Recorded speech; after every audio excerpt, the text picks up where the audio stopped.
Great film, by the way. I only wish I could have seen it in a cinema. Thank you so much. I wish you could have too, but I'm not giving up. You wrote the whole script as well as directing for Mayday. Where did the idea come from? I'm never sure where my ideas come from.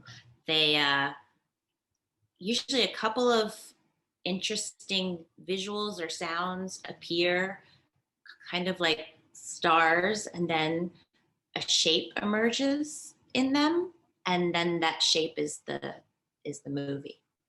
And this one, I think my love of the myth of the siren was definitely one of those points of light, and my obsession with movies like The Wizard of Oz and certain fairy tales, things like Alice in Wonderland, they all sort of formed this shape that became Mayday. And has it been something you've been working on for a long time, or you came up with very quickly? Over 10 years ago, a version, like an outline, came out pretty quickly. And then I put it aside for many reasons for years. And I would come back to it once in a while and it would gestate. And then I came back to it with a great deal of intensity about 2 years ago. So yeah, it definitely evolved and grew, but the initial sort of core of the story and the core characters came to me quite quickly. It's a film, obviously, that's quite a feminist one. Was your decision to come back to it affected by recent events over the past few years? No, not really. Do you mean Me Too? That and lots of other things like Donald Trump. Oh God, yeah. Sure. Sure. Nothing in particular brought it into existence rather than the opportunity to make it. But sure, I mean, when I was showing it around to producers, Me Too had just sort of started. The whole thing was sort of erupting.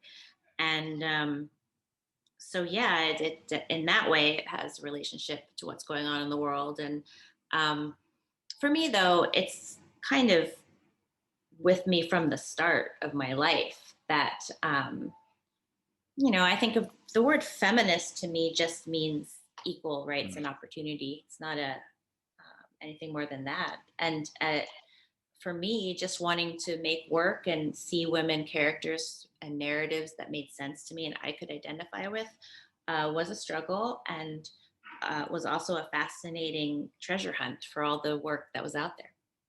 Was it a difficult film to get made and get big names on board, like Goth and Juliette Lewis? It was difficult to get the financing and the producerial support. I am the producer because my DP, Sam Levy, and I, my life partner, we couldn't find people who wanted to produce this film because it doesn't fit a genre. It wasn't made to fit a genre. I don't think about genre. That was the hardest part. Once we had that, it was not hard at all. I sent the script out to actors. They responded with a huge amount of enthusiasm. They were cast quickly. The department heads were cast very quickly. There was a lot of enthusiasm once the script was in production. It was just getting to production that was excruciating. Do you feel it was an important one to get made, as it's kind of a fantasy with a lot of sort of stylized violence, and quite often that's a film male directors rather than female ones get to make? I think in retrospect, and after having spoken to the actors and hearing their gratitude and seeing the excitement around the film, in retrospect, I guess it's important because it's refreshing and empowering for women to see that there are dynamic, exciting roles for them and ways of thinking about themselves. And it's always so nice to identify to the character instead of, I always do something in films where I sort of imagine I'm the man, or I switch the male and role characters around and see what that feels like, because it's hard to find things to really strongly identify with, even though I enjoy so much work. So yeah, in that way, it feels important. I didn't set out for it to be important. I set out for it to have that kind of imaginary truth of the work that I love, and mystery as well. Those are important things to me. And was it a deliberate choice of you and Sam, cinematographer, to give the film that dreamlike fantasy quality? My work is very sonic and very visual. So I have a very strong sense of how I need the visuals to be. Sam is an incredibly visual person. Um, so that dialogue is very interesting. He has a lot more malleability. He is well versed in minimalism and maximalism, and he has a wide breadth of skills in his arena. I am very visual and have like a very strong, it's almost like a world building impulse. Like everything comes out of like the tone comes out of the sound, which comes out of the light, which comes out of the color, which comes out of the shape. Like I have this sort of, I see it all and hear it all together. So I have I have this blueprint, which I'm going for. And then he has the ability to understand that blueprint and bring it to life with me. And you shot in Croatia, and it's a beautiful country. How did that influence the look of the film, and how did your cast respond to that, to filming out there? We love traveling. All of us love to go to new places and experience new things and new people and new environments. And this one couldn't have been more magical. I had been there before. I knew about the artists working there. I knew about the craft and the deep relationship to theater and film. And it influenced the film in every possible way. It was the film. The people of Croatia created the world of this film. There is no way I could have made this world in America. I mean, in Croatia, they wanted me to blow stuff up. They wanted me to do stunts. They wanted me to light things on fire. They wanted more bombs than I asked for, more airplanes than I asked for. They just really wanted to create the world. They had such boundless energy, imagination, humor, and goodwill. And they just got behind us 100%, 1,000%. And I am so in love with all of them. I truly am.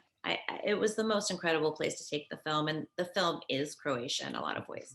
Have you been to the lakes up there? It's beautiful. No, I have not. I haven't been inland too much. There's not enough time to go everywhere in Croatia. So are the lakes in the north? About sort of 4 hours drive from Zagreb, I think. That would be awesome. That would be so awesome to go there. Yeah, I mean, the country's got so many different places.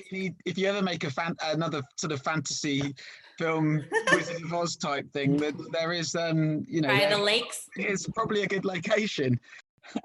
I'll check it out. Thank you for the tip. What was your advice in relationship with your cast?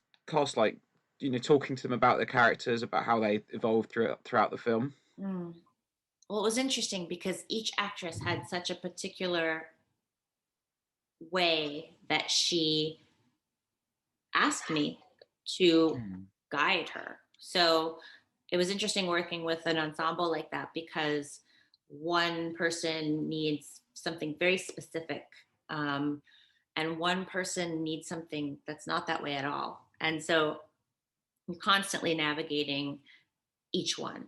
But I think the thing that we all had in common was that we came together at the very beginning. We did our table read. It flew by.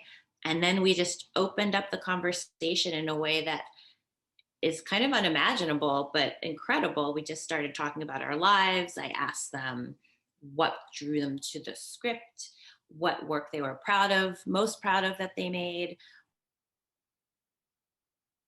and anything, and deep things and big things and small things. It was just like very open. We opened ourselves up to each other quite a lot. So then we could go into this, chaotic, action-filled production on the cliffs, struggling our way through with a lot of trust. And I could trust them to come to me when they needed something. And they did. And so that was the kind of dynamic we established. And you've got Juliette Lewis in the cast, who's obviously a very experienced actress. What was her input to you as a filmmaker and for the rest of the cast? Oh, her input was stellar. She came, she saw, she conquered, she made us dance, she made us laugh. She taught us everything. She taught us how to cock a gun on like the side of your hip. She told us how explosions were going to work and not work. And she told us incredible stories, especially for the other actors, incredible stories about the directors she had worked with and what they made her go through. And it was fascinating. She's a fascinating, fascinating woman filled with joy and light. And it was kind of like in her character, you know, her character kind of comes to save the day. And it really felt like she did that in our film. She has a very heroic quality. It was really fun. Anything Juliette shared with you? Stories about making films in the past? With me. Oh, well, she was just saying how like, you know, I had a very, very lovely man, Drago, who was in charge of all of our fires and our explosions. And he could sometimes be very perplexing because nothing would be the size that I expected it to be. It might be much bigger, it might be much smaller. And it was always a surprise. And she said, yeah, I've been through a million explosions. I've been hurled through the air. And like, you know, we were being really, really safe. Safety was like paramount. And I thought that her experiences in Hollywood would have been even more safe, but they were actually worse. I mean, she told me about all these explosions that blew her to the ground. Like, so I felt very proud of myself that I kept her very safe. And the movie actually reminded me of an old British film, A Matter of Life and Death. Was there any particular? It's an old war movie. Was that any particular influence on the movie? I know that film. I know that film. Yeah, I've known it for years. I'm a Powell Pressper fanatic. That and Black Narcissus and probably The Red Shoes have always been in my head. And yeah, I love those films. So not directly, but definitely they've always fueled my love of cinema so much. And I love their scope. I love their ambition and I love their magic. There's like a thread of magic in all their films, and I could go on about their films forever. So yes, they're an influence and an inspiration. And finally, as I think we're having to go, what were your hopes for the film, releasing it at such a difficult time, and for your future as a filmmaker? You know, would you like to go to blockbusters or keep making some great indie stuff? So with this film, I want it primarily to reach the people who love it. So far, we've gotten personal feedback from people about how much it means to them. So anyone who might feel like that, I would like them to be able to see it. And of course, I'd love for them to be able to see it on a huge screen because scale and being together and the darkness of the theater is the whole experience, you know. So that is something we're going to try to do along with so many others. And, you know, I wanted to find its audience, simply as that. And then in terms of what I would like to do, I would like to make movies both big and small. I have quite a few I'd like to do. And yeah, I am not interested in doing a Marvel movie at the moment, but I am inspired by very big movies with big ideas. Any details on your next project? Or? Not quite yet, but get back to me in a little while and I'd be happy to share. Okay, thanks. Thank you. It's such a pleasure talking with you.